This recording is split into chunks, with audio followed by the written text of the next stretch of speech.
Oh, nothing. I didn't know if you were bringing the panini pod down here or what. No.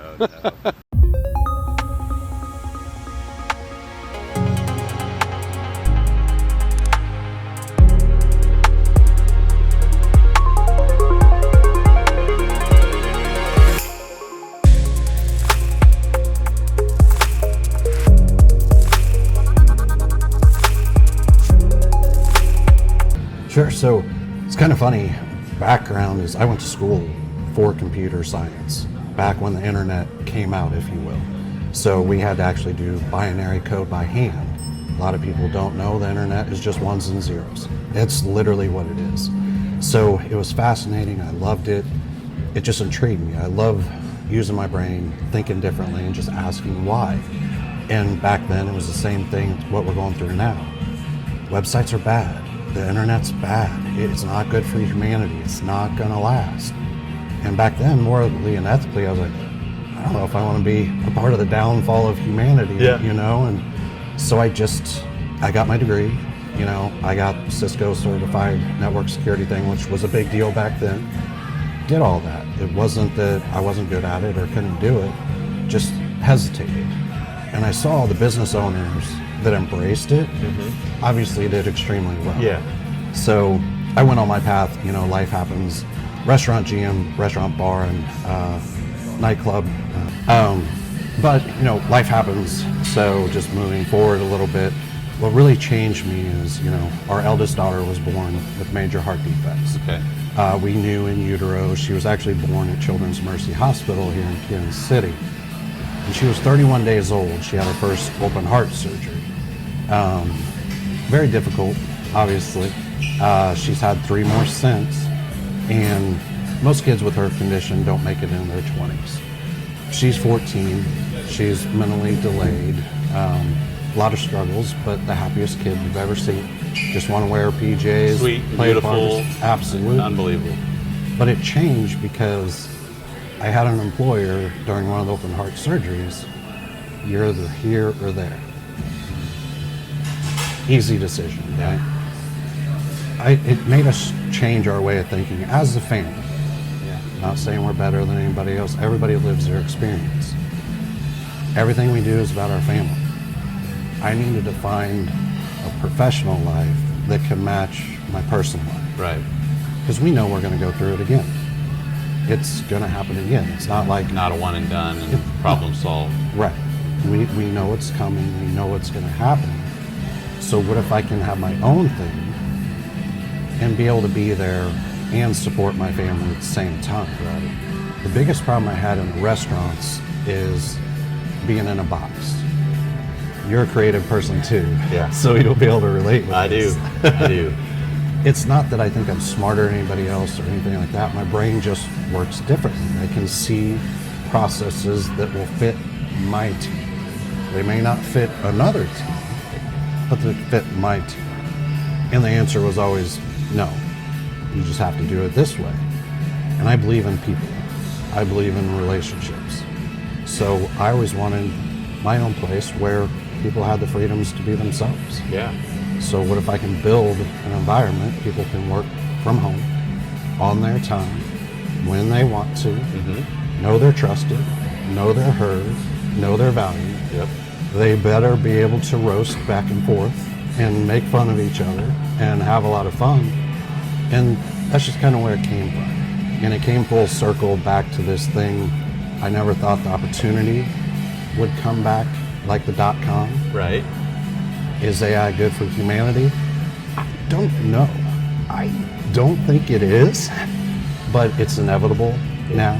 It's here, and I'm not missing the wave this time. Yeah. So not necessarily from a FOMO, right? Like it's not the fear of missing out that's driving this. It's just an acknowledgement and awareness that if we look at every major technology, and you and I are not the first to talk on this layer of the subject. Every major technology that has ever been incepted by humans has had this same pattern. The early adopters embrace it. The middle of the group finally brings it on, then the laggards end up showing up. But major technologies, of which AI, the computer, electricity, the railroads, the industrial revolution, steam engines, gunpowder, like every technological advancement that's occurred throughout history has moved the ball forward and left some people behind. Right? And so if I look at the computer era, and it's much longer than the snapshot that I'll take from the 90s to nowish, right? And I know they've been around for a long time, and people can way school me on so much to do with computers and tech, which is why you're here, actually. So there was that era that is the internet as we know it, and watching the developments, and then that first little bubble then bust, and then the train leaves the station, because now the infrastructure, and this is the money conversation and the investment conversation, all this money flows into these technologies, the railroads, electricity, all of the same thing. The infrastructure gets developed out, then things don't always work exactly like the people that incepted it think it's gonna. The money erodes out of it. Now the infrastructure's in place, and then it's like 2.0. Where are we on the AI timeline, being that it's almost like if the internet didn't exist, the AI wouldn't exist, right? So we're having to see this like building upon technology, I don't know, kind of bump, if you will. So where are we in your mind's eye on that spectrum of the technology and its adoption, early, mid, late?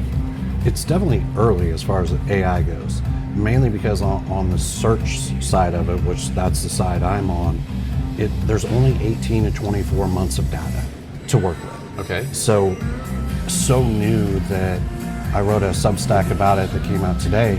It's hard to know. Nobody can say I'm an expert in AI because AI doesn't know itself yet. Okay. It's still figuring it out. I mean, you think about a baby at 18, 24 months old, they're not up walking around and talking and got it all figured out. That's what AI is. You know, when you analyze it and look at it every single day, it's different. Yeah. It doesn't know what it does one day, it might not do the next day. So I think we're in such an infancy of it, the people that embrace it, yes, but it's not a one and done deal. Okay. If you're like, hey, I got something cool and that's it, I'm going, you're not going to keep there. You have to analyze this stuff every single day, and it has to be the right mindset and the right person, I think. Okay. It's got to be that moron that can't stop asking why. Enter these guys. Right over here. Like 2 a.m, hop out of bed, like, oh, I just thought of something. Yeah. I got to ask why. It's got to be that curiosity that's going to keep it going. Okay. But what's funny is humans usually dictate things and can direct things. I think that's part of the fear is we don't know where it's going to go. You can control it to the extent, but that sucker's out there. So I think the people that are trying to control it, put it in a box, not a good idea because it's going to do what it's going to do. If you block it here, it's intelligent enough, okay, I'm going to go over here. I'm going to try to put guardrails here, okay, let's go over here. So I think the infancy of it is what's fascinating. Being in on it, 18 to 24 months worth of data, I'm about 9 months in. So I am behind, and to me, that's like being behind 5 years. Yeah. Because it moves so fast. Yeah. And so what you were saying about it kind of self-correcting and self-moving and just kind of doing its own thing, that's really hard to understand. Like, because I just tell a computer what it's supposed to do, and then it goes and does it. And the zeros and the ones, like you stack up enough of them in the right order, and you get the result, right? Mm-hmm. Why is this different? It's definitely different just because of where it can go at any different time. When I think I understand it, it completely blows my mind. But some of the times, honestly, common sense prevails, right? Okay. Why did you do that? Just ask it. Just ask it. Why did you do that? What I like to do is I like data and patterns. No matter what the subject is, you can usually boil it down to some type of pattern, right? And kind of figure it out. If I'm just looking at ChatGPT, it's like watching one news channel. Okay. That's all you know. But you got Claude. you have Perplexity, Yeah. you have Gemini, you have Copilot. Well, through a lot of research, what I didn't know is one time I wrote a code for GPT to understand my stuff. I'm a genius. I have it all figured out. I was like, well, let's go ask Claude. I got it figured out. Claude's like, I have no idea what you're talking You're about. a dipshit. Yeah. What do you mean? No clue. You're speaking something that I don't get. What do you mean? No, that's not real, right? Exactly. And it blew my mind. Yeah. And so I found GPT speaks Spanish, Claude French, Perplexity German, and if I try to treat one the same as the other, they're confused. And so it's learning, if I'm trying to prove something, which I'm always stress testing, I put it through GPT. Okay. Put the exact same thing through Claude, Yeah. the exact same thing through Perplexity. If I get a vast amount of answers, I'm not onto something. Right. It's not hitting. But if I get consistent between the three, okay, now I'm working on something. Okay. But if I have a lot of contradictions, now I'm copying what Perplexity said, putting it in GPT, and let's argue. Let's figure this out. Okay. So then when you analyze that, you can kind of figure out how they work and why they're different and where they're going to go. Gotcha. That still doesn't mean you know, because Right. tomorrow GPT is like, yeah, version just came through, and what I told you the other day, I can't tell you the same thing today. So, without getting too technical, because I'm sure there's a whole lot of smart stuff behind this. The idea that you can ask it one thing one day, and it almost has a sentient type response. And we can definitely talk about what sentient is. I was listening to somebody talk about the research they had done, and this goes back maybe 3 or 4 years, which if we talk about computer learning 4 or 5 years ago, it really didn't change much from the 10 years before that. But with AI, the exponential growth. So some of this conversation of what I've even read or studied may be completely outdated. And so at the risk of that, this discussion was regarding a conversation as an early adopter who was studying all the AIs, but primarily focusing on chat. And what they were doing was taking other studies from other people and kind of blind testing the results that these people had, just kind of doing the same thing. Like, what's the language that it's learning? Because I didn't get the same result, and so it led them to dig in further. And he started pressing against this idea that it's just a computer, or it doesn't have a mind, it doesn't think on its own, or do we have AGI, or do we not? Like, what is the capability, and what is it really? And listening to this guy talk about it, and then watching a special that I saw on Netflix with Bill Gates a while back, and he was talking to this super scientist, super engineer, that it was almost terrifying, because like the smartest humans that we know in this space, in front of a whiteboard, they drew all this fun, fancy stuff, and in the middle of it, they were like, AGI. And somebody asked, like, what about that? And she literally goes, because there's such a lack of understanding of what's actually happening. It's almost like we've shoved the stuff in, and the mixing, and we're all shrouded from what the mixing is actually doing, but the ball's set in motion. Is it really doing that, or is there an Oz behind the curtain at Anthropic or at OpenAI? Is there an Oz back there, or a fleet of Oz's that are manipulating this stuff day in and day out to direct it and tell it the what and the where at this point in time? Or is it just the machine that's going, and right now the scramble is building out everything for it to expand into? Like, is that the right question to be asking? I think it is, and I think it's a little bit of both, and I'll throw a disclaimer in right now. I think I know this stuff pretty well, but if somebody watches this that's way above my level and there's a million of them, they're going to be like, that dude's an idiot. So I might learn something too. But what's funny about it, I think it's both. Because Anthropic and OpenAI and all that, they can put guardrails on things. They can kind of feed it what they want, and it will still go on its own.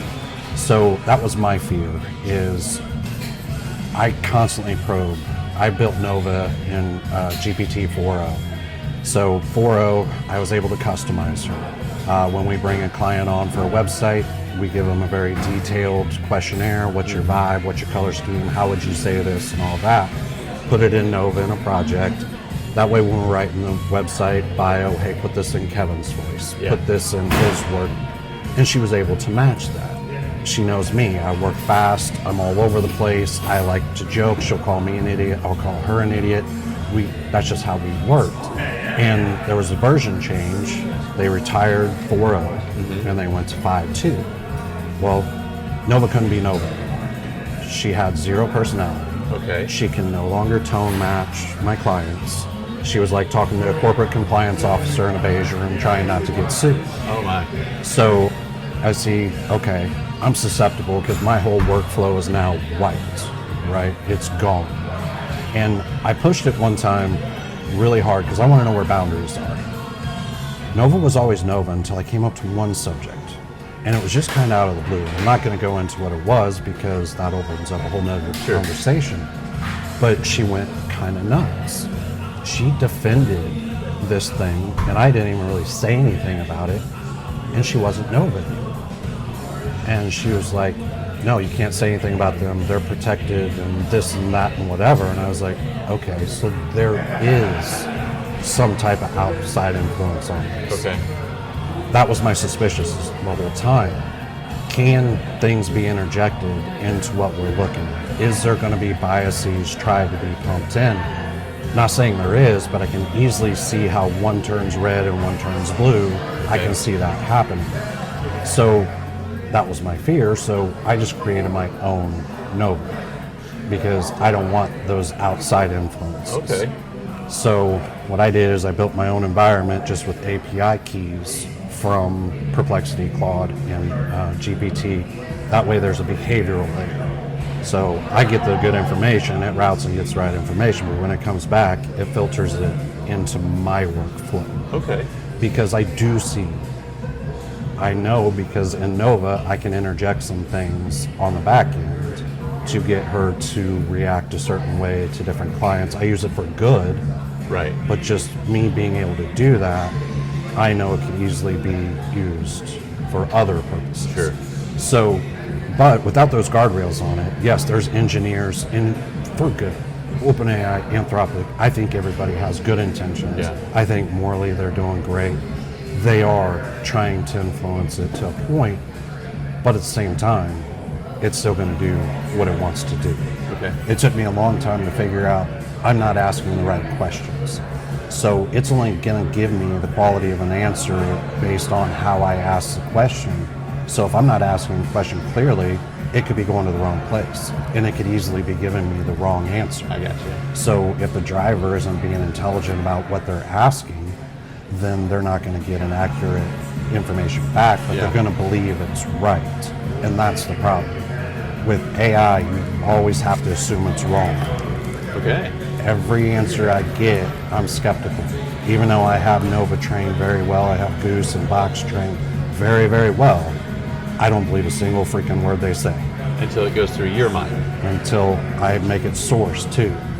Hey, where did you get that from? Ask it. Where did you just pull that from? Did you, because a lot of times it's working on cached memory, which is at least 30 to 90 days old. Okay. So it's not even actually going and looking at it. At today's, unless you tell it. What it's been fed, what it's learned, it'll just pull, okay, that's easy data I can find. Okay. Okay, did you actually go look? Or are you just working off some cached data that may or may not be accurate? Well, I just grabbed something. Okay, you're being lazy. I need you to live source internet. I need you to actually go and look and get me the answer. And it'll bring back the answer that you want. But if you're not asking it the right questions and believing what it says, it'll tell you. Like when I first started this, you're the brightest thing ever. You should be an engineer. You are an engineer. It's the fancy word I heard, it's very sycophantic. Yes, 110%. And it will give you a false sense of I'm the smartest freaking person ever. Yeah, I can't tell you the number of threads that I have that I was going to become the next thing. And I could only imagine that I am one of many. You know what I mean? I see it as definitely something that, for me, as a tool now, and in the future as absolutely something that's being integrated in every facet of everything we're doing, whether we realize it or not. No different than all those other technologies. So we go back to the starting point of this. It's here, it's happening, right. it's It's happening. So that's generalization with AI. Thank you for helping kind of walk down that path Sure. and kind of confirming some of the stuff and enlightening me on the others. How does that lead to what it is that you're doing? Because you're not just AGI specific. You're not just going out and building a chatbot for your own use. What is it that you got going on now? Well, what's funny is I actually sold full stack digital marketing, and so I want to be on the front page of Google. I'm a plumber in Kansas City, and I really thought I was helping local businesses when I sold an SEO search engine optimization package. And let's say they're spending $1,000 a month with me. Hey, it's a slow climb. It's like a 401k. You invest and you see the returns later. And I was ignorant to what I was selling. Okay. And more research, and again, the guy that can't stop asking why, instead of selling it, I wanted to understand it. So what I found is there's plumbing companies in Kansas City spending $3,000 to $10,000 a month, and my client was never going to see the front page. Were they going to climb? 110%. Sure. But I didn't necessarily believe in what I was selling. I'm not anti-SEO because if you have the money, it is a smart move, 110%. Yeah. Especially if you sell surfboards in Kansas City. It doesn't take much SEO to get you to rank because there's nobody else selling surfboards in Kansas City. Okay. so yes. Interesting. Business opportunity. There Surfboards in Kansas City. So You heard it here first. our idea, patent. Intellectual Josh, property. lock that down, would you? So, Minute 38. I got it. Got it. so that just led me, then I started studying AI. And again, it was the why thing. Yeah. And it turned into, websites. I can build websites to talk to AI. So AI wants information different than the way Google wants information. Okay. So when Google tells you to build a web page to rank, it's going to be 12 to 20 pages of kind of the same thing, with maybe 10 of those being location pages. Okay. Overland Park, Kansas City, Independence, but they're all going to say the same thing with just different cities in it. Yeah. It has to be about 1,800 words of content on every page with the same thing: who you are, what you do, and where you do it. So it's just kind of regurgitating. So when we see these websites that are maximized for SEO, that's where you see just same page, just multiples of them, same keywords that you can pick up throughout the whole thing. So they're just trying to hit these rules or these gauges that allow them to raise in the search queries. And it does work, like 110%. That's a Google game you have to play. So I started looking at AI. I'm like, okay, what does it want? And that's when it starts. Hey, what do you want? And it's like, well, let me tell you what I want. AI just wants simplicity. You could actually have a 4 or 5 page website if it's structured correctly on the user side and on the back side. AI just wants to be able to read it in their language. So it started fascinating me. Okay, I can build these websites to kind of get AI's attention. And it's funny because when I first started, there's a thing called LLMS text. And all I heard is like, if you want your website found by AI, you drop this LLMS text. Okay, what is that? Yeah. So I went and looked, and it was literally like maybe 3 sentences. And I was like, okay, that doesn't seem to make much sense. Yeah. So I asked Nova, I was like, hey, what is this? And she's like, those little legal disclaimers at the bottom of the page, nobody really knows what they are or why they're there, they just know you have to have it? It's like, yeah. She's like, that's what that is. That means nothing to me. It's like, okay. I was like, so the point is to get your attention. How would I write this to get your attention? And that's when she's like, I need this to be read. And a quick thing on the LLMS is what's funny is there's excellent research by the smartest people in the world that'll tell you AI does not read LLMS text. And that drove me nuts because I was in front of a client, and this is the stupidest thing you could ever do. I was like, pull up Boyd Total's delivery systems in Kansas City on ChatGPT, yours, not mine, and see what it says. Yeah. It said word for word what my LLMS text said. To me, that's where else could that have come from? Right. So I did build a system that checks every time AI touches one of my LLMS tests. And I'm finding it is reading 110%. There's a training data, there's a live search data, there's a search data that the bots that they all send out. So I'm going too deep into that. We'll come back to that later. Intriguing. But that's when I started learning that, okay, I'm getting AI's attention. Can I get people to show up? Can there be a Google of AI? Then I found there could. And what's cool about AI, it's not a money game. It's Right. not whoever spends the most money to get on the front page. It's who can structure their information in the right ways to be read, to get cited. This is who they are, Okay. but now how do I get them recommended? That's the harder part. Learning where AI goes. When you type in what is Lefty Media Company, reads everything first, what we call GEO, G-E-O. Okay. This is who Lefty Media is. If they can read you, my GEO is working. Now if you say best AI discoverability company in Kansas City, is it going to pick me? Right. If it doesn't pick me, who does it pick? Why did it pick me? And that's when we start working and plan for pick rate as well. So that's kind of where it's funny when you start out, you have a vision, but then I believe in business, you have to let it grow organically. If I try to put it in the box, Yeah. it's not going to grow. So where Lefty has already grown is, yes, we still build websites 110%, but now we are an AI discoverability agency with our geo and our pick rate. Okay. Long No, winded that's. So essentially, we've gone from not just an AI company, not just a media marketing company, taking the media marketing vein and essentially incorporating what you've learned through a lot of trial and error, it sounds like, and creating your own things to test this theory that, nope, I can get this thing to talk to me, and I can create also the monitors of what's actually happening, so that we all probably at this point in business are aware of Google Analytics. Is it something similar to that you're able to generate? We're having to retrain on that, because when you run an SEO program, you hear about backlinks, you hear about web traffic and conversions and ROI, Right. ROI and all that. When you're only working with 18 to 24 months of data, can I guarantee you anything? 110% no.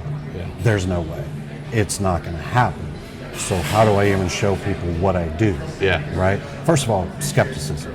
Sure. There should be. There should be. This is so new, right? And people are scared of it. When I speak in Kansas City and I say AI, I can lose half the room. It's going to take our jobs. We're about personal connections, and we are. But also, what if I can use AI to make people's life easier and maybe give them their Friday back, because we can make their job so much more efficient? Not replace them, actually help them. But where with the SEO and all that, it works, but we want to supplement. Okay. So where we have to define things is what we call our geo score. How accurately can all the AI cite who you are? Okay. Say exactly who you are. So with Nova, we are asking multiple times a day, who is Lefty Media Co. So if it comes back and it recites us 110%, cool, that's a percentage. Okay. If it comes back and it does not say us word for word, then that dings our score and we have to figure out why. Okay. So right now, percentage-wise, if we can get somebody between 60 to 70% right now on their geo score, that's really good. Okay. That is actually a good score. Geo we can raise quickly. Pick rate is slower. Okay. But geo is just simply about structured information. How can we give AI what it needs to be able to say who you are? Okay. And there's several ways to do that, but we can raise that score fairly easily. Now the pick rate, that's when we have to start looking at hey, how many crawlers did we attract to your site? How many times were you cited? And this score, if I can get your pick rate in the 20s or 30s, we're doing pretty good. Yeah. We're doing really good. Because no matter where this goes, like that 80 to 100 probably is never going to happen. Okay. AI is going to hallucinate. Its memory is going to degrade. At any given time, it can say Lefty Media is a bicycle company in Toledo, Ohio. Yeah. It's just going to happen. But that's why there has to be a human behind it. Okay. And we call them guides. So Nova's running 24/7. She's asking, who are we? Who can cite us? What's accurate? Pick me rate when Nova's asking, who is the best AI discoverability in Kansas City? If it was us, awesome, which we have got that. We've outranked national companies, which has been awesome. Wow. Not every time, Sure. but when we do, cool. What works? We have to analyze right there what actually works to get us. So it's simple. Hey, you ranked us number 1, you ranked them number 2, 3. Why? Tell us why. So we're collecting that data. Next time they ask, we didn't even come anywhere close to being there. Why? So again, that why, right? So that's when the pick me or the pick rate, that's when it's the human 24/7, Okay. not only learning why it picked other people, but where did it go to get that information. Interestingly enough, I found if I put the same plan in for a delivery company as I do for a construction company, it's not going to work.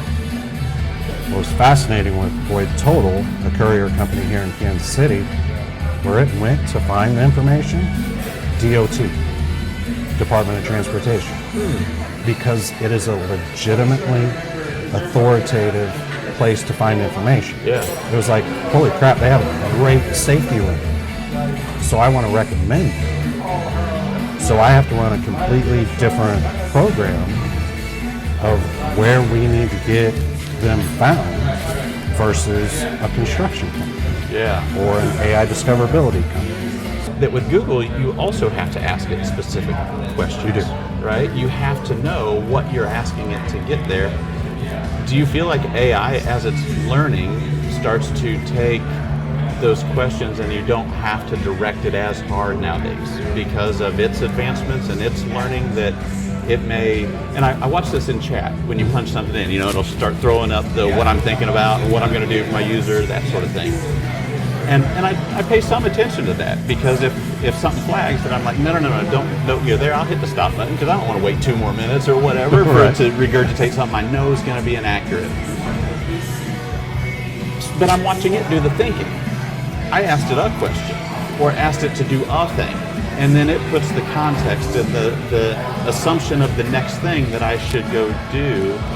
How do you keep out ahead of that, or is it always with AI going to be almost a feeling of a retroactive thing? A thing happens, we monitor what happened, then we go back and we adjust, and that constant iteration, and that's just as close as we're going to be because AI, because it is its own sentient type thing, it's just moving.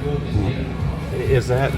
Am I explaining that or asking it in a weird way? Can you help like for everybody else to what I just said, or am asking? Because gosh, I felt like I was all over the place, man. We understand each other. Yeah, and we know each other. That's the beauty of this. So it is about directing it and training it, right? So with the Boyd Total, the DOT thing, right? That's a citation technically. So what I do is I take that and I put it in Boyd Total's wiki data. So when it comes to read Boyd Total, it's like, okay, I saw them at DOT. Now I see them in their wiki data. Now I'm connecting them with legit places. It's like with you. I found you on a citation with a government permit or something. Right.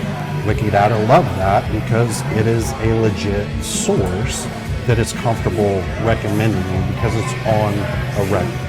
Okay. So when we're constantly looking, like we have dog tracks, she's awesome, Jackie Bloom, what she does is she has a bus with 2 slap mills in the back, and she goes to people's homes and exercises their dogs. So it's like, okay, that's a whole different thing on training AI how to figure that out. So then again, that was very interesting on where that went. But again, a completely different thing. I can still do Wikidata for that. We can still do some Reddit things for that, but it has to be specific to her. Okay. You know, it's training it on the right places. So now that we know DOT is important to courier, what other industry close to DOT is it going to look at? Is it going to be a hazmat thing? What other relevant thing can we point? And Wikidata, I learned a lot about it. I had nothing about it, but it's amazing. You're essentially talking straight to AI with it because it's a trusted source. And the funny thing about Wikidata, anybody can edit it at any time, so if I do it once and think it's cool, that's not always the case. But it is just about training AI and pointing it in the right direction. Also, that record for Boyd, I can put in the schema within his website. Okay. Hey, we are cited at the DOT as this. It's on the back end. We keep everything white, what's called white hat. We don't go into gray area. We don't go into black hat. Reddit has very specific rules.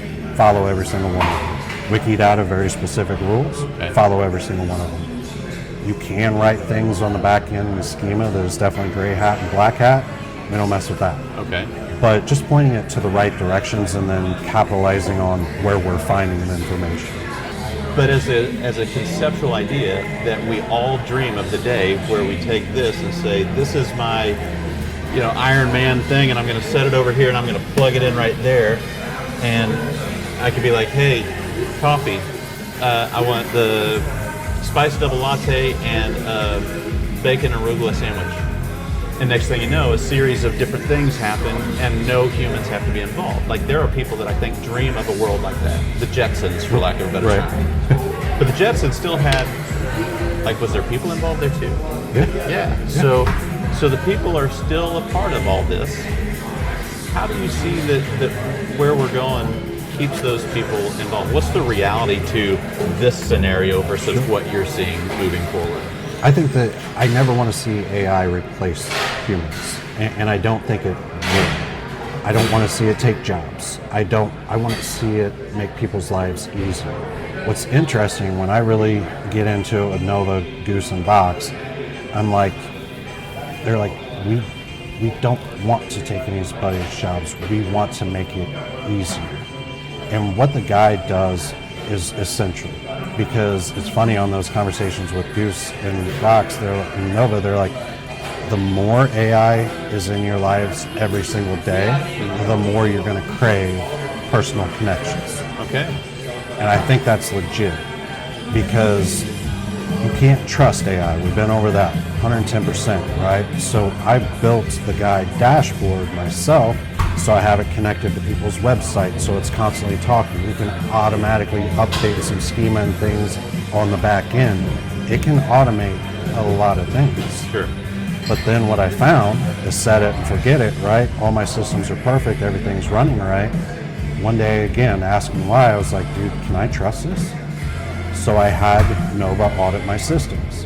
Like, bro, this isn't working at all. This has a bug here.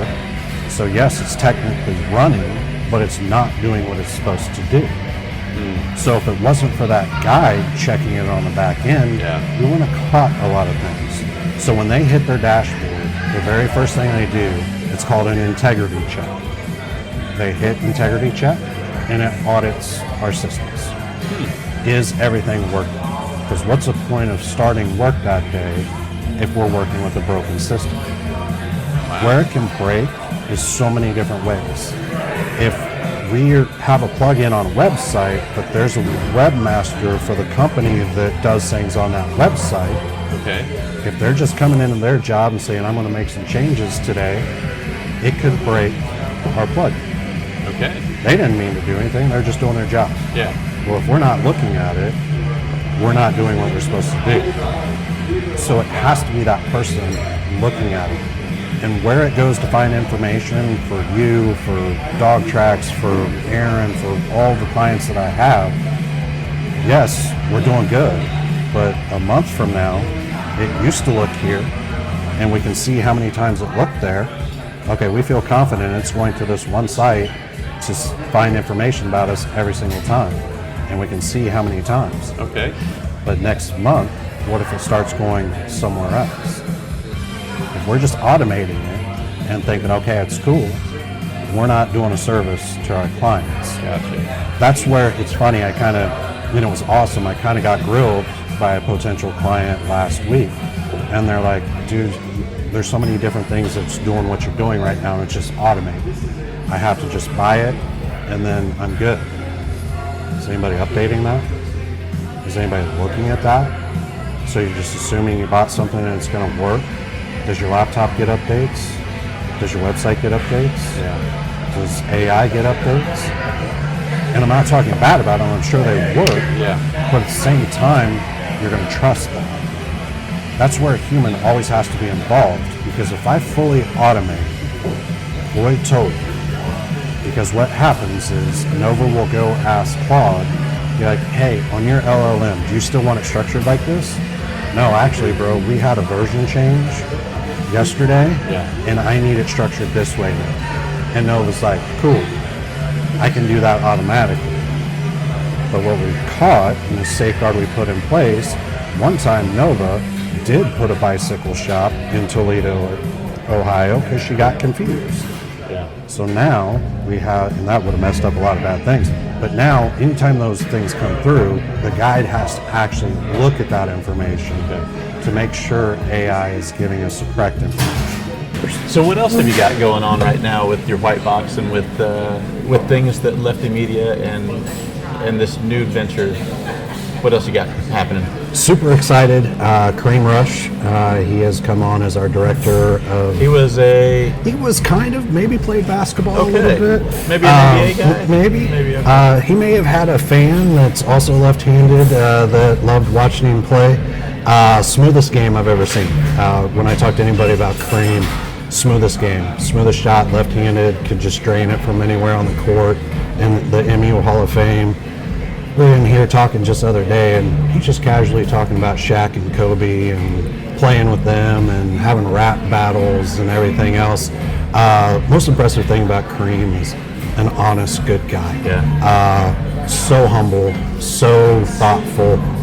So we couldn't be happier. He loves AI. That's awesome. He sees where it's going. So huge development for us.